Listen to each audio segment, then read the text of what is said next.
నమస్తే Viramala Venkaiah Goud BC journalist forum welcome to BCP channel. జై BC, జై తెలంగాణ, జై భారత్. 23వ తేదీ ఆగస్ట్ ఆదివారం 2026. ఆగస్టు మాసం అంటేనే మహనీయుల మాసం. ఈ నెలలో దాదాపు మహనీయుల జయంతులు వర్ధంతులు మనం చాలా జరుపుకున్నాం. ఎల్లుండి బీపీ మండల్, బిందేశ్వర్ ప్రసాద్ మండల్ రిజర్వేషన్ల పితామహుడు, బీసీల రిజర్వేషన్ల పితామహుడు, ఆయన జన్మదినం కూడా జరుపుకోబోతుంది. బీసీలరా, మనం ఇప్పటికైనా కలిసి ఉందాం. అదొక్కటే మనకున్న ఏకైక మార్గం. మనకు అత్యంత ఈజీ అయిన జాబు రాజకీయమే. మీరు ఆలోచన చేయండి బాగా. దానికి ఎలాంటి క్వాలిఫికేషన్ లేదండి. బీటెక్ చేయాల్సిన పని లేదు, ఎంటెక్ చేయాల్సిన పని లేదు, ఎంబీబీఏ చేయాల్సిన పని లేదు, ఎంఎస్ చేయాల్సిన పని లేదు. జస్ట్ ఆ సబ్జెక్టు మీద క్వాలిటీగా మాట్లాడితే చాలు, ప్రజల్ని ప్రభావితం చేయగలిగితే చాలు. బీసీలకు ఎక్కడ అన్యాయం జరుగుతుంది? మనం ఎంత కష్టపడుతున్నాం, పొద్దున 4 గంటలకు లేచి మరి ఎంతో రిస్క్ అయిన మన కులవృత్తులు చేయగలేంది రాజకీయం చేయలేము. రాజకీయం అంటే చెప్పండి, రాజకీయం అంటే మన అభిప్రాయం ఏంది? ప్రజల డబ్బు, ప్రజలు కట్టిన పన్నులు ప్రజలకే మేలు చేయడం, అది కూడా చేయట్లేదు మన వారు. ఎవరింట్లోకి వెళ్ళి ఎవరేం ఖర్చు పెడుతుందండి? సపోజ్ ఇప్పుడు మనం ఒక వ్యాపారం చేయాలంటే మనం పెట్టుబడి పెట్టాలి, మనమే పని చేయాలి. అది లాస్ అయిద్దో లాభం అయిద్దో కూడా తెలియదు. మరి రాజకీయం మనకు లాభసాటిదే కదా.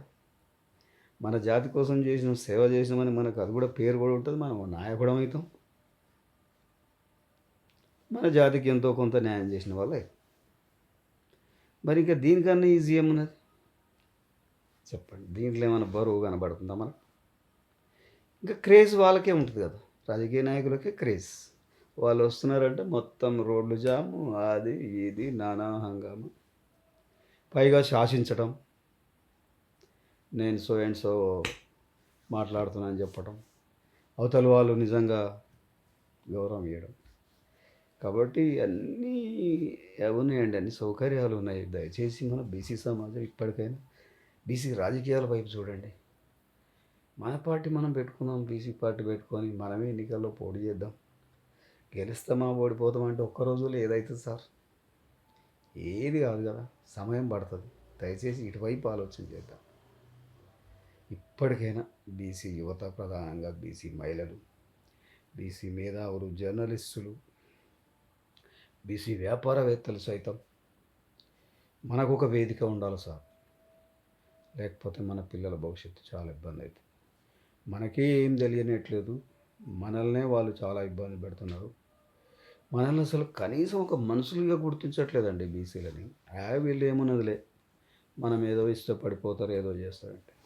మన దాంట్లో కొన్ని ఉన్నాయి అట్లాంటి చిన్న చిన్న మైనస్లు. మన వాళ్ళు పోయి మా బీసీలు అది చేస్తారు, ఇది చేస్తారని వాళ్ళని అప్పటికప్పుడు అవసరానికి లేపడం, దేవుడు రాముడు అనడం, అట్లాంటి వాటి వల్ల ఏమవుతుందంటే మన వాళ్ళు కొంత మన సమాజమే చులకనయ్యే పరిస్థితి ఉన్నది. మనం పని చేస్తాం కాబట్టి వాళ్ళు ఏమంటారంటే మంచోడు, ఆయన మంచోడు, ఈయన మంచోడు అంటారు. ఆ తర్వాత విలేకరులుగా మేము పోయినప్పుడు ఏమంటారంటే వాడు ఏముందా, వాళ్ళ ఇల్లు మా బాత్రూమ్ అంత ఉండదు అన్నట్టు. మీకు తెలియదు ఆ విషయాలు. మనమేమో ఉబ్బి తబ్బిబ్బి అయిపోతాం. పొద్దున్న లేస్తే వాళ్ళ ఇళ్ళ కాడ మనం కావాలి చూడడం ఎందుకు సార్? మన పనులు మనం చేసుకుంటే కాదా? ఎందుకు ఆ చులకన? ఇప్పుడు మన కుటుంబం కోసం మనం పని చేసుకుంటే బెటర్ కదా. వాళ్ళ దగ్గరికి పోయి దండాలు దశకాలు పెట్టి చివరికి వాళ్ళతో అవమానపడేది ఎందుకు? దయచేసి ఇప్పటికైనా మన బీసీ సమాజం ఆలోచిస్తారని.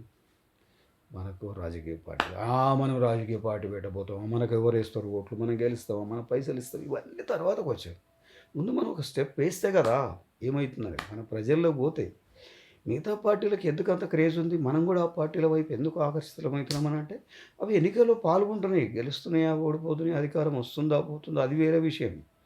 ప్రత్యక్షంగా ఎన్నికల్లో పాల్గొంటే ఆటోమేటిక్గా మన బీసీ పార్టీ కూడా మనకు అంత ప్రాధాన్యత వస్తుంది. దయచేసి బీసీ పార్టీ ఏర్పాటు చేసుకుందాం.